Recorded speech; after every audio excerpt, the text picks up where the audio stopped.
ಇವತ್ತು ಒಂದು ಈಶ್ವರ್ ಖಂಡ್ರೆ ಅಧ್ಯಕ್ಷತೆಯಲ್ಲಿ ಒಂದು ಸಮಿತಿ ಮಾಡಿದ್ದು. ಆ ಸಮಿತಿ ಆದ ವರದಿ ಕೊಟ್ಟ ಮೇಲೆ ಒಂದು ಕಾನೂನು ಮಾಡಿದ್ದೀವಿ. ಅದರ ಪ್ರಕಾರ ಈಗ ರೆವಿನ್ಯೂ ಬಡಾವಣೆಗಳು, ಸೈಟ್ಗಳು, ಮನೆಗಳು ಇವೆಲ್ಲ ಅವರಿಗೆಲ್ಲ ನಾಗರಿಕ ಸೌಲಭ್ಯಗಳು ಕೊಟ್ಟಿದ್ದೀವಿ. ಅವ್ರು ಯಾರು ಕೂಡ ಸರ್ಕಾರಕ್ಕೆ ಕಂದಾಯ ಕಟ್ತಾ ಇರಲಿಲ್ಲ, ತೆರಿಗೆ ಕಟ್ತಾ ಇರಲಿಲ್ಲ.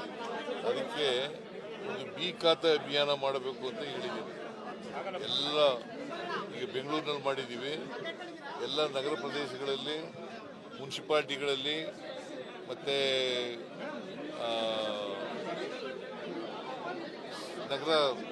ನಗರಾಭಿವೃದ್ಧಿಗೆ ಬರ್ತಕ್ಕಂಥ ವ್ಯಾಪ್ತಿನಲ್ಲಿ ಮಾಡ್ತಾ ಇದ್ದೀವಿ.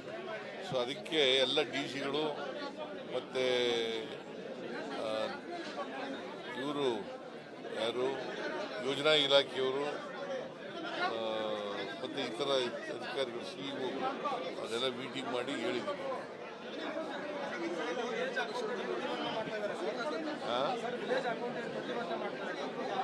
ಗೊತ್ತಿಲ್ಲ ನನಗೆ, ರೆವಿನ್ಯೂ ಮಂತ್ರಿ ತಿಳಿಸ್ತೀನಿ.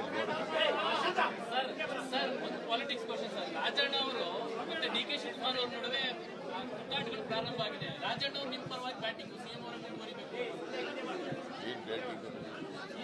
ನೀವೇ ಸಿಎಂ ಮುಂದುವರಿಬೇಕು ಅನ್ನೋದು ರಾಜಣ್ಣ ಅವರು.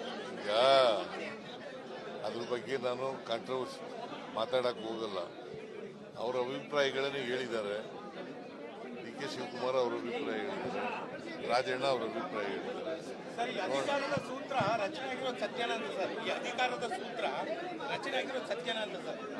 ಅಧಿಕಾರದ ಸೂತ್ರ ಸರ್ ಹೇಳಿ ನಿಮಗೆ, ಹೈಕಮಾಂಡ್ನವರು ಅಂತಿಮವಾಗಿ ತೀರ್ಮಾನ ಮಾಡೋರು. ಅವ್ರು ಏನು ತೀರ್ಮಾನ ಮಾಡ್ತಾರೆ ಅದು ಅಪ್ಲಿಕಬಲ್ ಟು ಆಲ್. ಸರ್, ಇವತ್ತಿನ ಸಭೆ ಇದು ಫಲಶ್ರುತಿ ಆಯ್ತು ಅಂತೀರಾ ಸರ್? ದಲಿತ ಮುಖಂಡರ ಸಭೆ ಇವತ್ತು ಫಲಶ್ರುತಿ ಅಲ್ಲ ಸರ್, ಅಂದ್ರೆ ಅವರ ಅಭಿಪ್ರಾಯ ಕೇಳೋದಯ್ಯ. ಅವರ ಅಭಿಪ್ರಾಯಗಳನ್ನು ಕೇಳ್ತೀವಿ, ಅವರ ಸಲಹೆಗಳನ್ನು ಕೇಳ್ತೀವಿ. ಅದು ಎಲ್ಲರ ಅಭಿಪ್ರಾಯವನ್ನು ಕೇಳೋಕ್ಕಾಗಲ್ಲ. ಈಗ ಸುಮಾರು 2.25 ಗಂಟೆ ಚರ್ಚೆ ಮಾಡಿದ್ದೀವಿ. ಕೆಲವರು ಅಭಿಪ್ರಾಯಗಳು ಕೊಟ್ಟಿದ್ದಾರೆ, ಕೆಲವರು ಲಿಖಿತ ಮೂಲಕ ಕೊಟ್ಟಿದ್ದಾರೆ.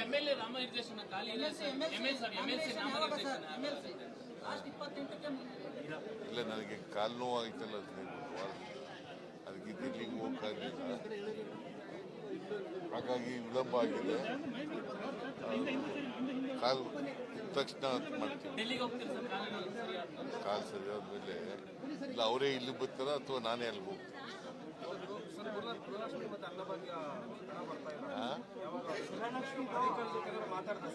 ಹೇಳಿದ್ದೀನಿ, ಕೊಡಕ್ಕೆ ಹೇಳಿದ್ದೀನಿ.